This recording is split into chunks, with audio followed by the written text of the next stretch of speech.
Amen. Que Dieu prenne la place qui lui revienne. Amen. Voilà, vous pouvez reprendre place. Merci au groupe de louanges pour ce temps de louanges, de chants qui dispose nos cœurs, mais déjà qui permet à Dieu de parler à nos cœurs. Et cette pensée est forte que Dieu, pour que Dieu agisse, il faut lui donner ou lui redonner ou lui rendre la place qui lui est due. Amen. Dieu n'est pas simplement, je le disais encore cet après-midi à quelqu'un, parfois quand tout va mal, bon bien sûr quand tout va mal, alors on est précipité à interpeller le Seigneur, mais Dieu ne se résume pas simplement à, c'est pas un distributeur quoi. C'est pas un distributeur, voilà, quand j'ai besoin de toi, alors voilà, je te demande, et puis quand tout va bien, je m'éloigne. Dieu n'est pas un distributeur, et il nous faut rendre à Dieu la place qui lui est due. Dieu est créateur, maître, roi, Seigneur. Amen. La Bible nous dit à propos de Jésus, on va voir que Jésus est sauveur, mais aussi la Bible ne dit pas seulement qu'il est le sauveur, mais que son nom est élevé au-dessus de tout autre nom.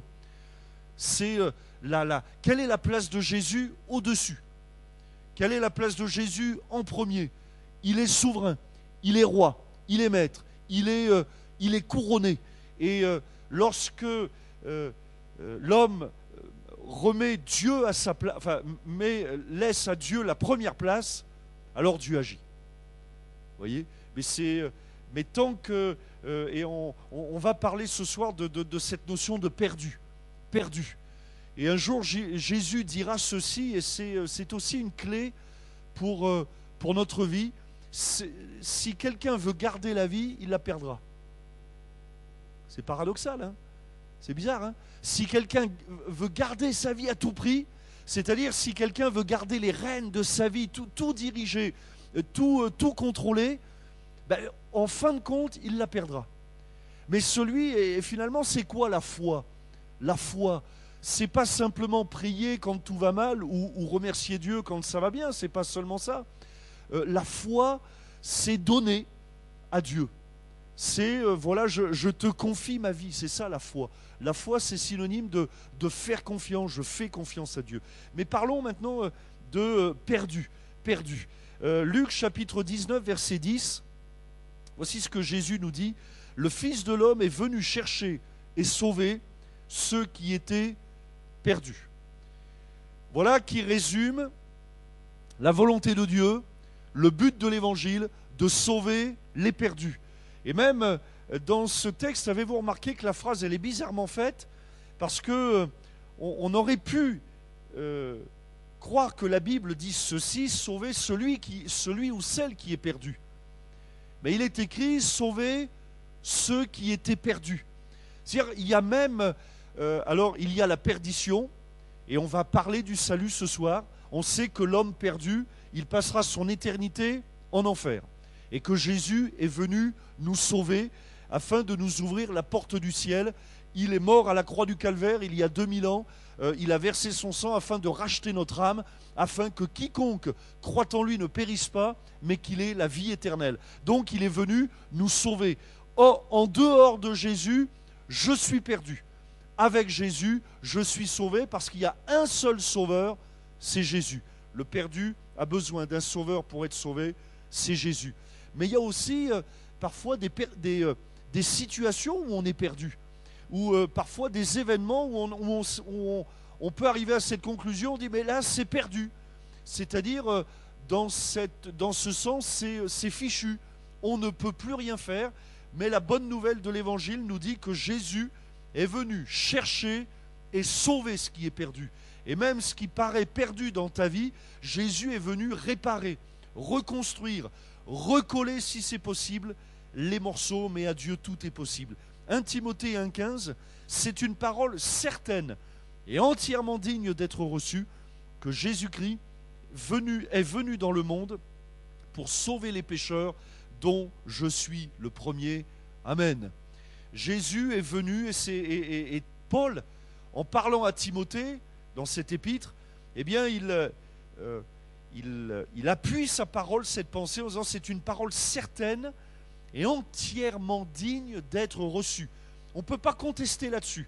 Jésus est venu pour sauver les perdus. Et si on revient à Luc chapitre 19, est-ce que vous vous souvenez dans quel contexte cette parole est dite, la Luc 19? C'est Zachée, vous savez, quand Jésus entre chez Zachée. Zachée, c'est un juif qui est chef des impôts, chef des publicains. Et dans cette époque, Israël était sous occupation romaine, et le travail finalement des percepteurs d'impôts, c'était de prélever des impôts du peuple juif, des travailleurs juifs finalement, pour alimenter en partie la caisse des Romains. Alors vous imaginez que les percepteurs d'impôts à l'époque, et les chefs en particulier, étaient extrêmement mal vus par la population, parce qu'ils faisaient office finalement presque de collaborateurs, de remplir les coffres de Rome, d'enrichir l'occupant romain. Et voilà que Jésus arrive dans la ville où habite Zachée, et Jésus et Zachée, lui, veut que quelque chose se passe dans sa vie. Il a entendu parler de Jésus, et la Bible nous dit qu'il va monter sur un arbre, un sycomore je crois, et monter sur un arbre en tout cas, et puis il va regarder Jésus pour le voir venir, et voilà que Jésus va le voir, et Jésus va vouloir entrer chez lui. Et alors jusque-là vous allez dire il n'y a rien d'extraordinaire, mais il faut quand même remettre les choses dans le contexte. Il y avait certainement que les gens de la ville qui voyaient Jésus devaient se dire, bon, Jésus, d'accord, il peut s'occuper des malades, etc. Mais aller chez Zachée, en plus c'est un homme riche qui apparemment n'a pas de besoin, tout va bien pour lui, tout va bien chez lui, et Jésus choisit d'entrer chez Zachée. Et il y a cette pensée que qui que nous soyons, le cœur de Dieu bat pour nous. Qui que nous soyons. Zachée n'était peut-être pas aimé des autres, mais il était aimé de Dieu. Peut-être tu es quelqu'un qui a souffert, peut-être dans ton enfance, d'avoir été mal aimé. Mais la bonne nouvelle, c'est que Jésus t'aime. Dieu t'aime. Et ce qui intéressait Jésus en rentrant dans cette ville, c'est qu'il était aussi venu ce jour-là chercher et sauver ce qui était perdu. Zachée était perdu. Zachée vivait loin de Dieu. Zachée vivait une vie en dehors du royaume de Dieu, en dehors de la volonté de Dieu. Mais le Fils de l'homme est venu chercher et sauver ceux qui étaient perdus. Et lorsque Jésus est entré chez Zachée, il a dit: le salut est entré aujourd'hui dans cette maison. Quand on ouvre son cœur à Jésus, c'est le salut qui rentre, c'est Jésus qui rentre. Alors il y a différentes choses que l'on peut perdre, avec plus ou moins de conséquences ou de gravité. Après les fêtes de Noël et de Nouvel An, il y a quelque chose quand même qu'on aimerait bien perdre, je pense la majorité d'entre nous, c'est du poids. Perdre le poids, hein? Perdre le stock qu'on a accumulé. C'est bon, hein? Mais c'est pas toujours bon. Perdre du poids. Bon, mais il y a des choses qui sont plus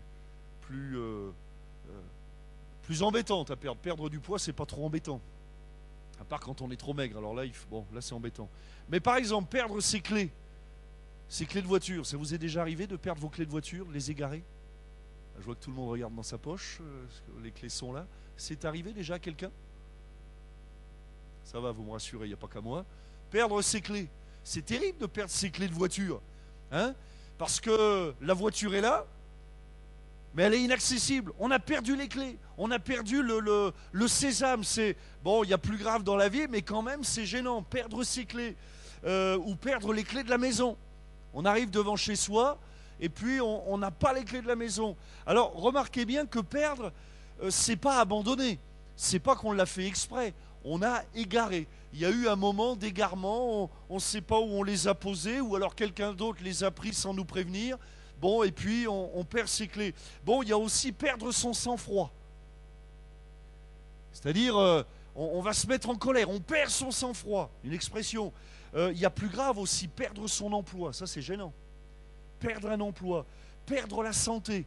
D'ailleurs, dans cette nouvelle année, souvent dans les vœux, on se souhaite les uns aux autres, et c'est louable, hein, une bonne santé. Parce que perdre la santé, c'est gênant. Il y a encore plus gênant, perdre la boule. Ça se dit, perdre la raison. De ces gens qui perdent la raison, en perdre son latin. On connaît cette expression, perdre le nord.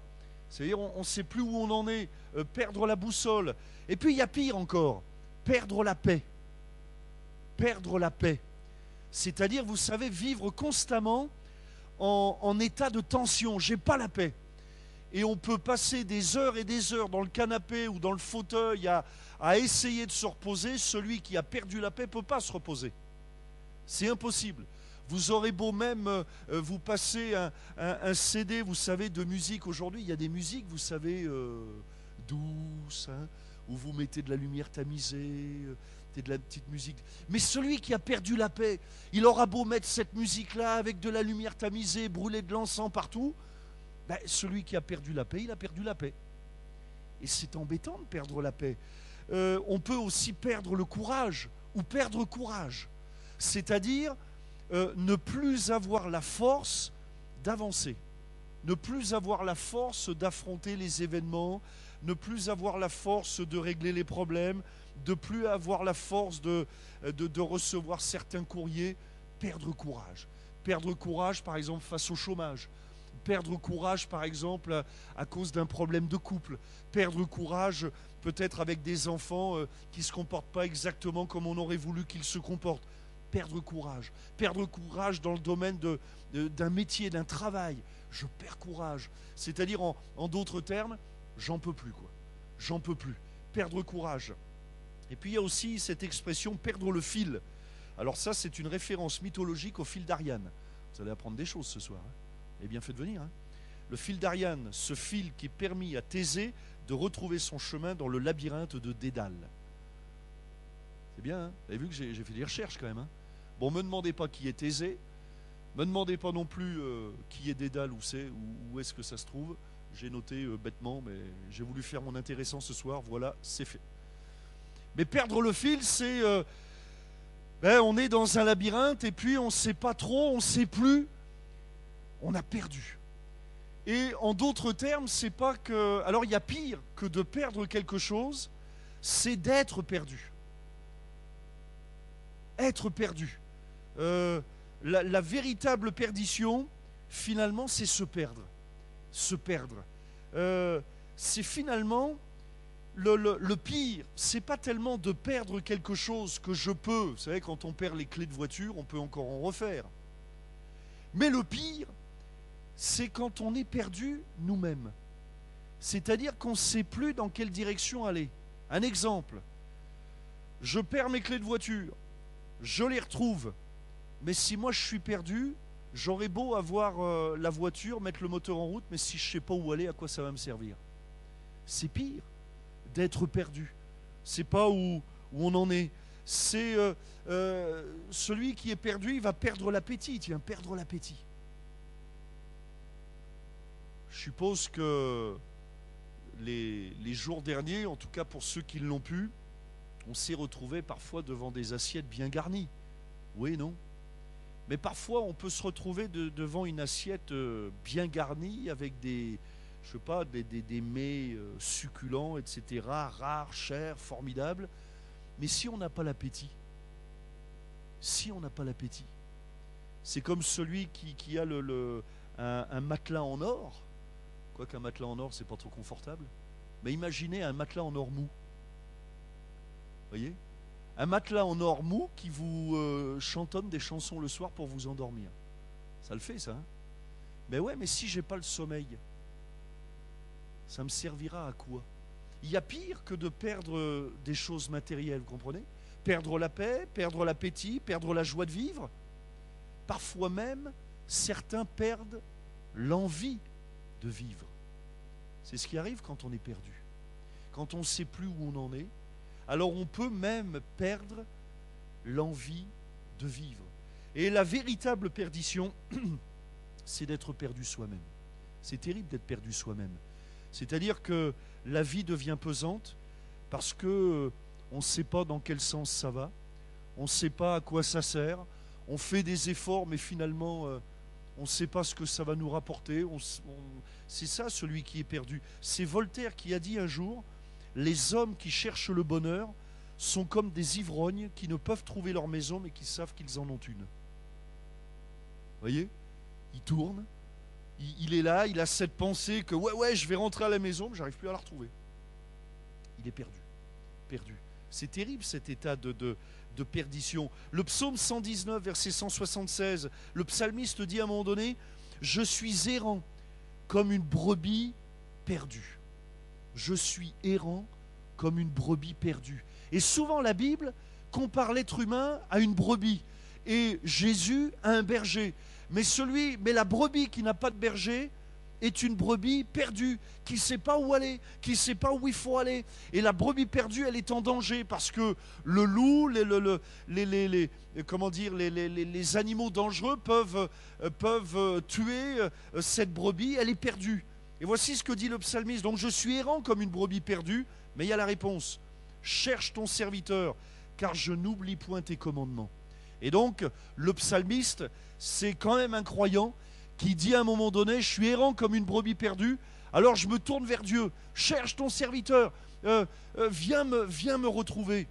Ézéchiel chapitre 37, verset 11, il me dit, fils de l'homme, ces eaux, c'est toute la maison d'Israël. Voici, ils disent, nos eaux sont desséchées, notre espérance est détruite, nous sommes perdus. Être perdu. C'est comme si on disait, je suis fini, je suis perdu.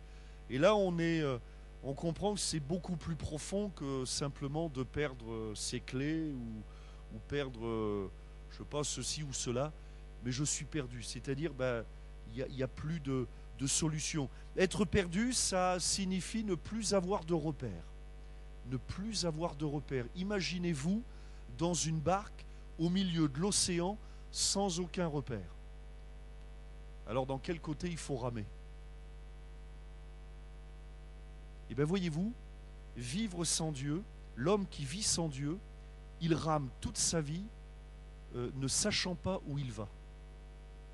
C'est épuisant. Moi je comprends qu'il y ait tellement de dépression. Je comprends qu'il y ait tellement de tentatives de suicide. Il y a tellement de gens qui rament pour aller nulle part. Moi, je veux bien ramer, mais il faut me montrer l'objectif. Mais il y a tellement de gens qui rament, et parfois même d'autres qui tournent en rond parce qu'il leur manque une rame. Eugène Ionesco a dit « Est absurde ce qui n'a pas de but. Coupé de ses racines religieuses, l'homme est perdu. Toute sa démarche devient insensée, inutile, étouffante. » C'est formidable ce que je vous dis là. C'est ça, une vie qui n'a pas de sens, une vie qui n'a pas de direction. Est-ce que, j'imagine, ça vous est déjà arrivé, ou en tout cas dans le passé, à un moment donné, de se lever un matin et de se demander, mais à quoi ça sert? À quoi ça sert tous ces efforts? À quoi ça sert que je me batte jour après jour? Eh bien, l'homme qui est perdu, il ne trouve pas de sens. Parce que comme il est perdu, c'est justement parce qu'il a perdu. Il a perdu le nord, il a perdu la boussole, il a perdu la direction. Et donc, toute démarche, ça devient insensé, parce qu'on ne sait pas dans quel sens il faut aller. Ça devient inutile, ça devient étouffant. Et c'est le roi Salomon qui a pu dire dans le livre de l'Ecclésiaste, « Vanité des vanités, tout est vanité ». C'est-à-dire, en gros, rien ne sert à rien. Ça ne sert à rien. Il arrive, lui, il a tout eu, Salomon, dans sa vie, l'intelligence, la gloire, la puissance, l'autorité d'un roi, quoi, la richesse, tout ce qui va avec, il a tout eu, tout ce qu'un homme, j'allais dire, pourrait rêver d'avoir dans sa vie, enfin tout ce qu'un être humain pourrait rêver d'avoir dans sa vie, Salomon l'a eu. Et à un moment donné, il se dit, mais vanité des vanités, tout est vanité. À quoi ça sert tout ça? Et qu'est-ce qui va donner un sens à notre vie? Alors j'ai une bonne nouvelle pour vous ce soir. On a besoin d'un GPS. Voilà la réponse. Un GPS. Alors qu'est-ce que c'est qu'un GPS? Un GPS, c'est un outil qui me permet de savoir où je suis précisément. Il y en a qui ont un GPS dans leur voiture? Il n'y a pas de honte? Ok. GPS, vous le branchez, et normalement, s'il est bien, quoi qu'il y a des GPS qui sont un peu lents, hein, mais normalement, il vous dit où vous êtes. Où vous êtes, exactement au micron de degré près. Vous voyez, il vous dit où vous êtes. Et normalement, si vous avez un bon GPS, vous avez la carte qui va avec. Et ce GPS vous dit même ce qu'il y a autour de vous. C'est-à-dire que vous pouvez demander au GPS, tiens, il me faudrait une station d'essence, il me faudrait ceci, il va vous dire. Et si au GPS vous lui dites, moi là je veux aller, mon objectif c'est telle ou telle ville ou telle adresse, il va vous calculer un itinéraire. C'est bien pratique un GPS, parce que on peut aller dans des coins dans le monde entier qu'on ne connaît pas, où on n'a jamais été, et armé d'un GPS, on roule comme si on était un habitant du pays. Formidable, hein? Vous vous retrouvez au centre-ville de Tokyo à conduire comme les Tokites. Enfin, les habitants de Tokyo, je ne sais pas comment on les appelle. Aussi bien que les habitants de Tokyo. Tout ça grâce au GPS. Eh bien, il y a la même chose d'un point de vue spirituel. La Bible, c'est le GPS de Dieu. La Bible, lorsque je la lis, lorsque j'y prête attention, la Bible me dit précisément où je suis. Elle me dit, ou plus exactement, elle me dit précisément où j'en suis. Et elle me dit aussi, la Bible, c'est un miroir, un repère. Et voyez-vous, on a besoin, surtout à notre époque, je trouve, où les choses vont tellement vite, on a besoin de repères. Il y a des tas de repères, vous savez, qui bougent, qui évoluent, des modes. Il y a des modes. Mais la Bible, c'est la parole de Dieu qui est éternelle. Alors je peux m'appuyer sur sa parole pour, vous savez que les marins, pour naviguer, ils sont obligés de chercher des repères fixes parce que, évidemment, sur l'eau, tout bouge. Alors on ne peut pas, vous voyez, ils ne peuvent pas se fixer sur un truc qui flotte sur l'eau parce que ça tout bouge. Alors ils sont obligés de trouver des points de repère fixes. Et l'être humain a besoin de repères fixes pour se diriger dans sa vie. Et ce repère fixe, nous le trouvons dans la parole de Dieu. La Bible nous dit, le ciel et la terre passeront, mais la parole de Dieu demeurera éternellement. La Bible, en parlant de Jésus, nous dit qu'il est le rocher des siècles. Sous-entendu qu'il est ce rocher, que même la terre disparaîtra, que Jésus sera toujours là. Il est ce rocher qui passe le temps. Alors le GPS, comme ça vous vous en souviendrez, GPS. Dites à votre voisin GPS. Alors maintenant, signification de GPS. Groupe, prière, salut. Dis à ton voisin, groupe, prière, salut. GPS, groupe, prière, salut. Le groupe nous parle de l'Église. C'est dans l'Église que je vais me retrouver avec des croyants et des croyantes comme moi, qui prieront avec moi, qui prieront pour moi. C'est dans ce groupe de croyants que je vais entendre la parole de Dieu, que je vais entendre des paroles de foi. Et je vous invite à venir à ce groupe de croyants, de chrétiens, parce que c'est là que je vais en apprendre plus sur Dieu. C'est là que je vais apprendre à lire la Bible. C'est là que je vais apprendre à prier. Ben oui, prier, ça s'apprend comme tout. Comme à faire du vélo. Prier, ça s'apprend aussi. C'est là que je vais apprendre à découvrir aussi la personne de Dieu. C'est dans ce groupe que je vais pouvoir apprendre, que je vais être aidé dans mon cheminement spirituel. Et si on se projette plus loin, c'est là aussi que j'apprendrai à aider les autres. Ça me dit où j'en suis.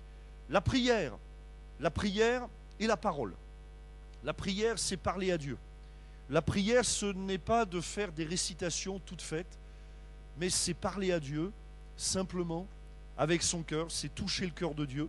Et puis la parole de Dieu, c'est Dieu qui touche notre cœur. Et je vous invite à prier, à lire la Bible. C'est et la prière, c'est pas un aller simple.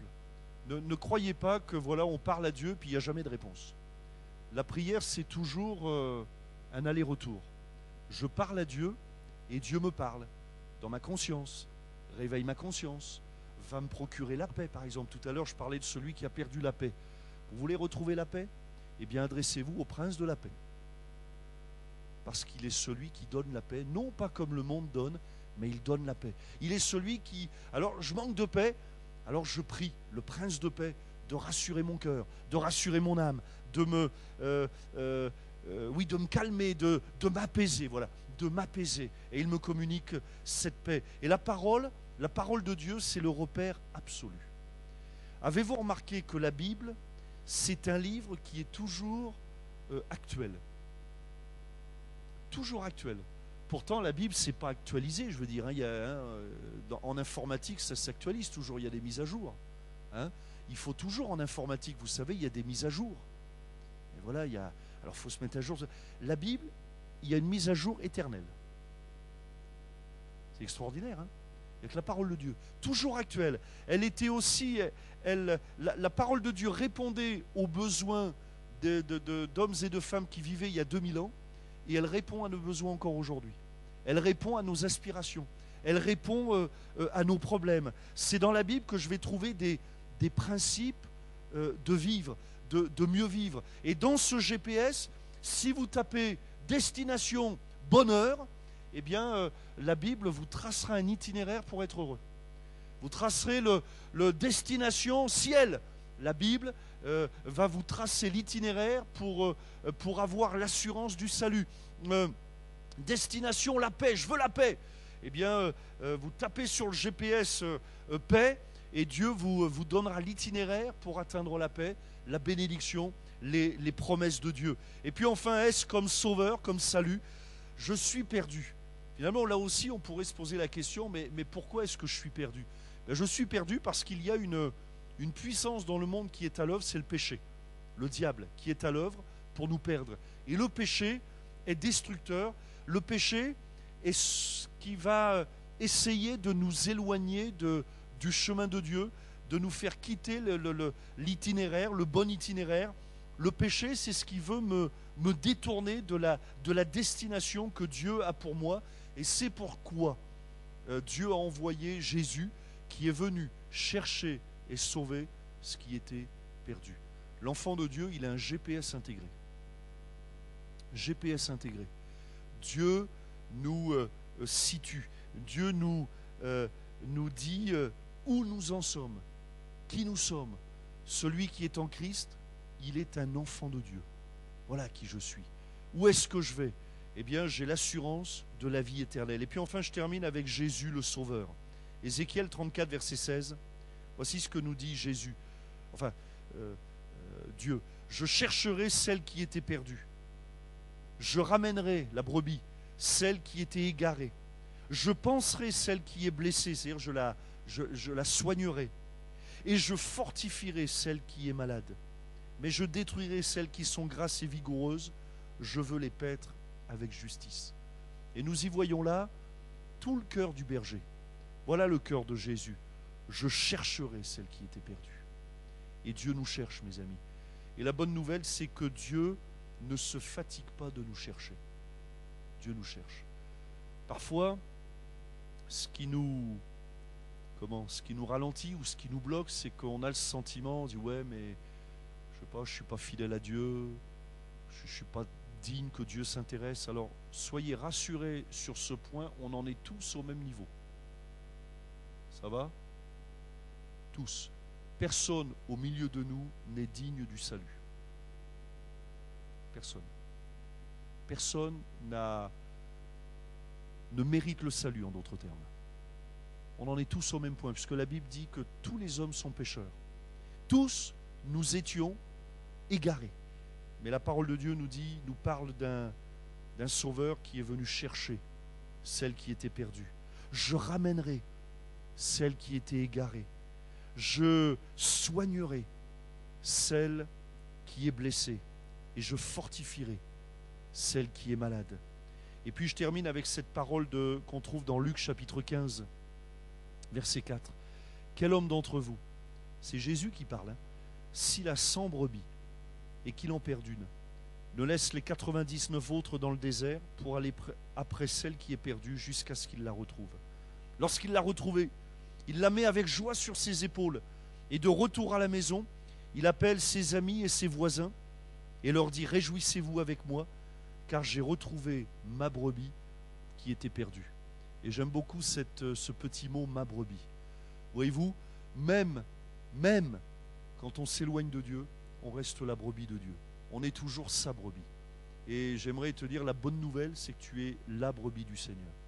Que Dieu dit à ton égard, tu es ma brebis, ma brebis.